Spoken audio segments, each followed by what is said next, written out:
Hello welcome students. तो आज हम पढ़ने वाले हैं origin and evolution of life master HSC board में बायो चैप्टर 5। तो चलिए हम स्टार्ट करते हैं ओरिजिन लाइफ के बारे में। तो पहले कैन यू रिकॉल तो इवोल्यूशन क्या होता है। तो इवोल्यूशन क्या होता है तो आपको ये पहले भी पढ़ चुके, 9th-10th में ही पढ़ चुके आप। इवोल्यूशन क्या होता है? इवोल्यूशन ग्रेजुअल चेंज, यानी कि धीरे धीरे चेंजेस होना, उसको हम कहते हैं इवॉल्व होते हैं। धीरे धीरे इवॉल्व होने लगते हैं ना, तो उसको इवोल्यूशन हम कहेंगे। Where was first life form, तो इस बारे में आपको पता होगा। Why are many species of plants and animal becoming extinct? इस बारे में आगे बताऊंगा आपको। The Lemang theory of inheritance and acquired character, inheritance acquired character के लेमंग थ्योरी पढ़ चुके हो आप लोग 10th में, तो उसके बारे में भी बाद में बता दूंगा। भी थोड़ा आगे में आगे पढ़ते रहिए आप लोग।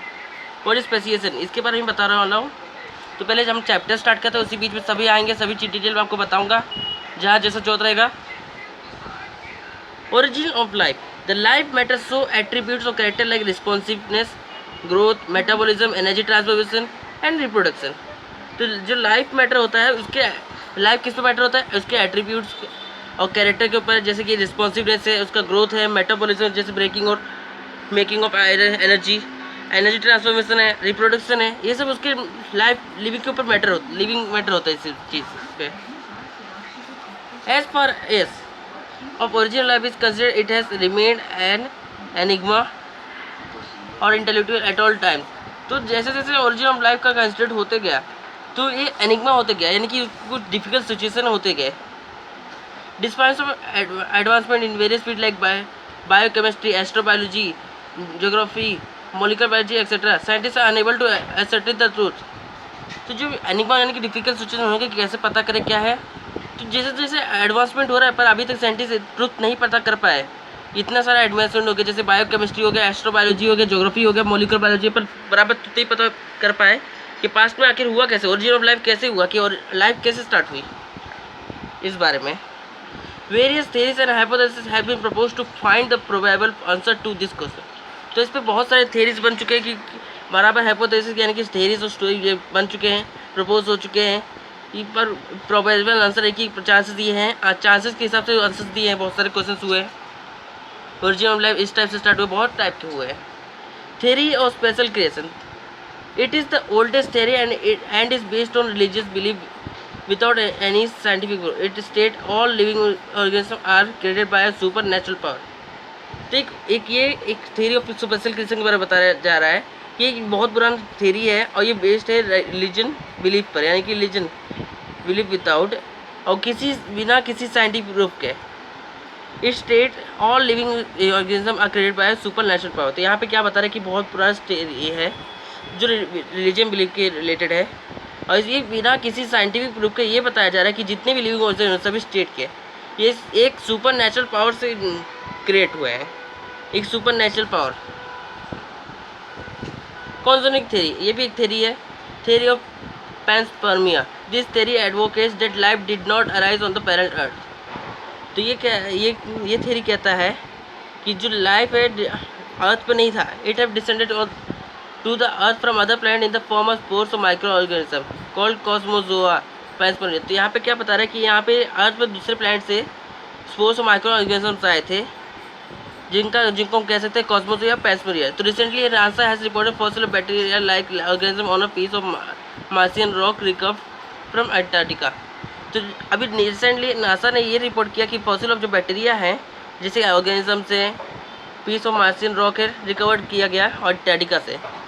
तो उनका ये कहना है यहाँ पर कि दूसरे प्लैनेट से माइक्रो ऑर्गेनिज्म या स्पोर्स आए थे हमारे अर्थ प्लैनेट पे, और उनसे ही धीरे धीरे यहाँ पे इवॉल्व हुआ है अर्थ पे। ये भी एक ओरिजिन का ये थ्योरी बताया जा रहा है।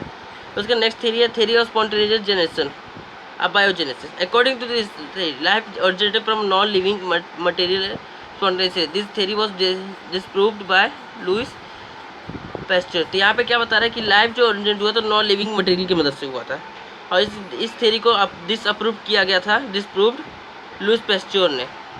नेक्स्ट थ्योरी है 4D थ्योरी ऑफ बायोजेनेसिस। तो इस थ्योरी में क्या बताया, तो according to this theory living organism are always produced from pre existing living form by process called reproduction. तो यहाँ पे क्या बताया, जो लिविंग ऑर्गेनिज्म है वो प्रोड्यूस होते हैं उनके प्री एग्जिस्टिंग फॉर्म की मदद से और रिप्रोडक्शन की मदद से। Theory of biogenesis how ever could not explain origin of first life on earth but could explain only the continuity of life. तो थ्योरी ऑफ बायोजेनेसिस यहाँ पे क्या बता रहा है कि वो ओरिजिन ऑफ फर्स्ट लाइफ के बारे में नहीं बता सकते कि अर्थ पे फर्स्ट लाइफ कैसे आया था, पर ये एक्सपीरियंस का कंटिन्यूड लाइफ के बारे में बता सकता है कि कैसे कैसे वो बढ़ते गए, इवॉल्व हुए, इस बारे में बता सकता है। Chemical evolution of life. According to this theory, life originated on Earth by combination of several chemicals through constant chemical reaction over a long period of time। तो इस थ्योरी के हिसाब से है कि जो लाइफ ओरिजिनेट हुआ था अर्थ पे combination of several chemical through constant chemical reaction over a long period time. तो कुछ सेवरल केमिकल थे, उनका कुछ रिएक्शन होने की वजह से लॉन्ग पीरियड ऑफ टाइम में और लाइफ ओरिजिनेट हुआ था। This theory is also called self assembly theory of origin of life और बायोकेमिकल ओरिजिन ऑफ लाइफ। तो इस थ्योरी को क्या नाम दिया गया है? Self assembly theory of origin of life और biochemical origin of life. This theory was formulated by Haeckel but later developed by the Russian scientist Alexander I Oparin. किसने इसको फॉर्मुलेट किसने किया था? फर्स्ट पहले हैकेल ने किया था, उसके बाद इसको डेवलप किया गया था Russian scientist Alexander I Oparin ने 1924 and British biology GBS held in 1929 में।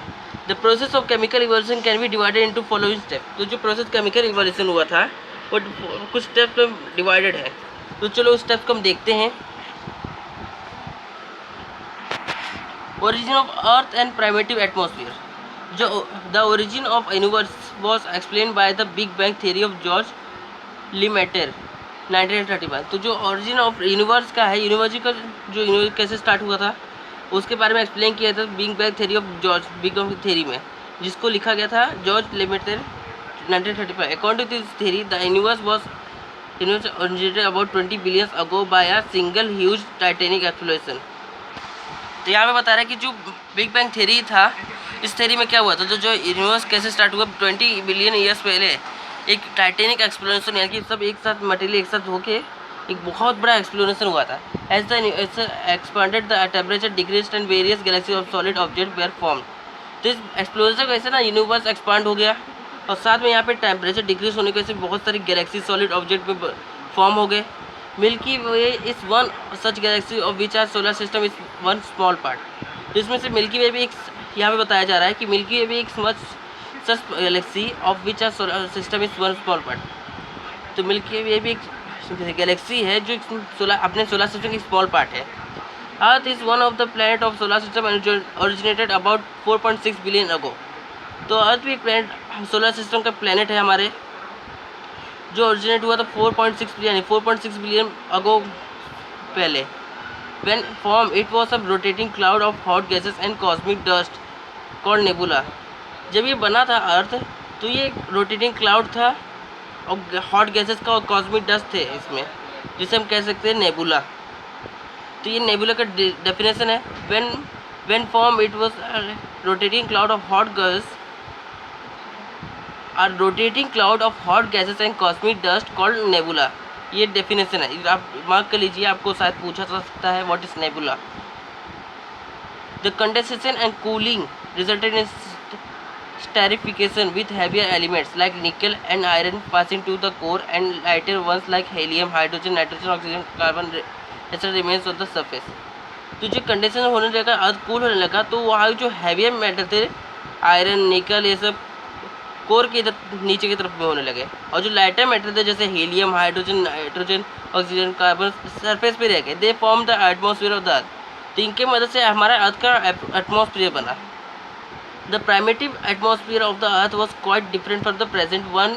It was of reducing type devoid of free oxygen.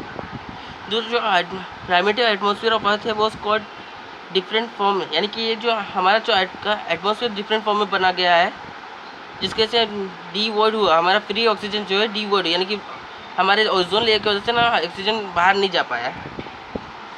तो स्टूडेंट्स हम इस वीडियो में यहाँ तक पढ़ेंगे, इसके आगे का वीडियो नेक्स्ट पार्ट में आएगा। So student thanks for watching. Video अच्छी लगी तो लाइक करिए और चैनल पर नहीं तो चैनल को सब्सक्राइब कर दीजिए और बेल आइकन दबा दीजिए।